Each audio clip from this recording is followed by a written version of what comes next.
Horns up and welcome to Headbanger's Kitchen.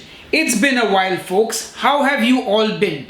Did you miss me? Well, I'm back and today I've got a great recipe for you. We're going to be making one of India's most popular dishes, the tandoori chicken. Now, I've done tandoori chicken on this channel before, but I've done a low-fat tandoori chicken and I've done a roast tandoori chicken. You can click here on the I button and watch those videos. But today I'm going to be doing a slightly more authentic recipe. Now, normally tandoori chicken is cooked in a tandoor on coals, but I'm going to show you how to do it today in your house in the oven, and this is going to be a special 48-hour version. Anyway, enough jibber jabber, let's get cooking. For your tandoori chicken, you are going to need, well, a chicken, and we're using a full skinless chicken. This is a small bird around 1 kilo in weight. The first thing I'm going to do is remove the wing tips from the bird because we don't need those, and as you can see, mine comes with the neck intact, so I'm going to remove the neck as well. Now you can cook the chicken whole like this, but honestly in my experience it's better to either spatchcock the bird or just cut it in half. Since this is a small bird, I will do just that. First I just cut through the backbone of the bird and split it in two, and then I cut right down the breastbone. If you have a pair of poultry shears, use those, it's probably a better idea. Anyway, now our chicken is prepped and ready. It's time to marinate it. Tandoori chicken is a twice marinated chicken. So for our first marinade, I start with the juice of half a lime, some ginger garlic paste, some Kashmiri red chili powder, and some salt. Then I give everything a good mix and our first marination is ready. Now I add that chicken into the marinade, and now you have to just get in there with your hands and give everything a good mix. You want to literally massage that chicken in the marinade. You want to make sure you've covered all the flesh of the chicken with that marinade. Now normally for tandoori chicken, the first marinade is only for about 30 minutes, but since this is a special chicken, we are going to marinate this for an entire day. Anyway, once you've given it a good mix, cover it with some plastic wrap or a lid and then just pop it in the fridge for 24 hours. Meanwhile, I will just boil the chicken neck and the wings in salt water to make a chicken stock for my everyday cooking. It's day 2 and it's time for the second marination, and I start with a tablespoon of mustard oil, to which I add some Kashmiri red chili powder and give it a good mix. The idea is to help bring out that red color, since tandoori chicken is normally quite red because they use food coloring in it as well. Anyway, we'll manage without the food coloring. Now to that I'm going to add some tandoori masala. Now I'm just using store-bought tandoori masala because it's really just easier than sitting and making your own. If you look at the ingredients on the packet, it's a long list of spices. Frankly, why make it when you can buy this? It's just as good. Anyway, I'll give you a recipe for a homemade tandoori masala on the blog post on headbangerskitchen.com. Anyway, in goes some salt as well. Then I take some kasuri methi or dried fenugreek leaves and crush them with my palms and add that in as well. I also add the juice of half a lime, and now I add in some nice thick yogurt. Ideally, you want to use hung curd, which is yogurt that has just been strained through a cheesecloth to make it thicker, and you've removed some of the water, but you can also use regular thick yogurt, no problem. Anyway, after a good mix, our marinade is ready. Now it's time to marinate the chicken again, but before I do that, I need to cut some gashes in the chicken. This is something I forgot to do earlier, so just use your knife and cut some gashes in the flesh of the chicken.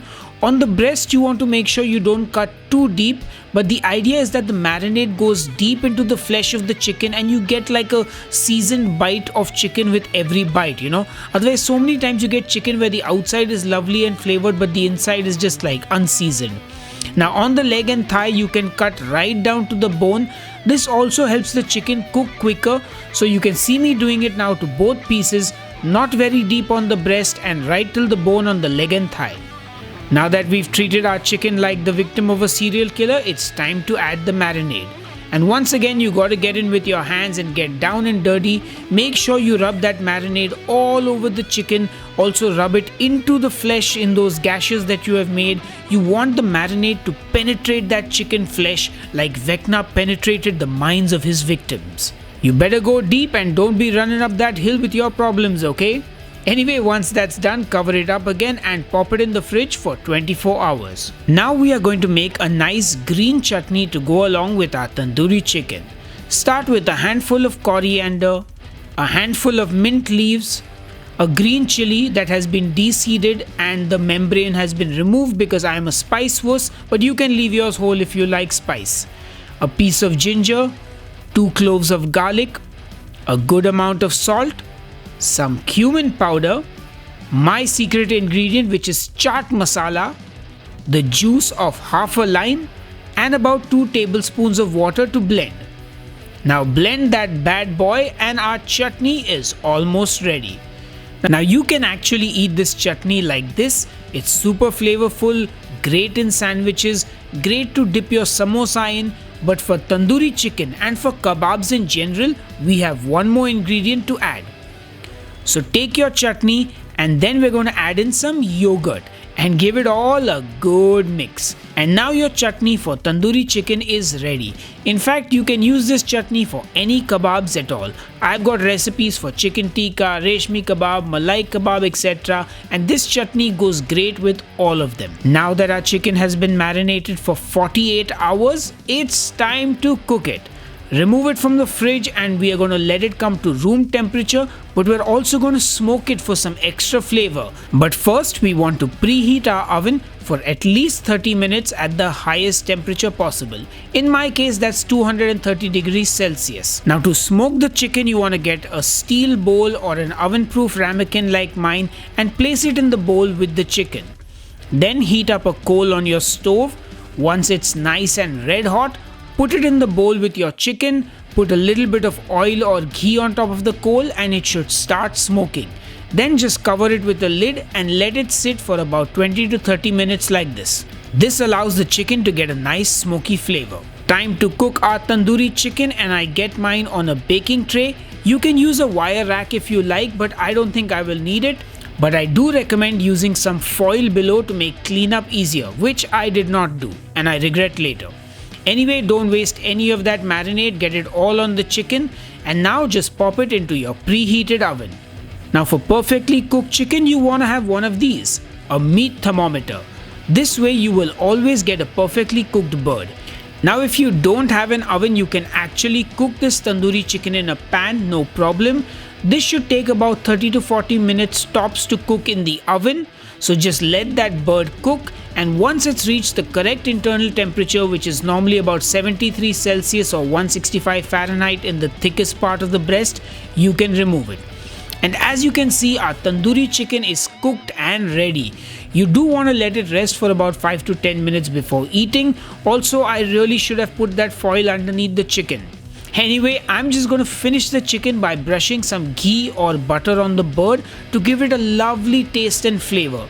Just baste it with a basting brush. And don't forget to do it on both pieces, of course. And just look at that glistening and gorgeous bird.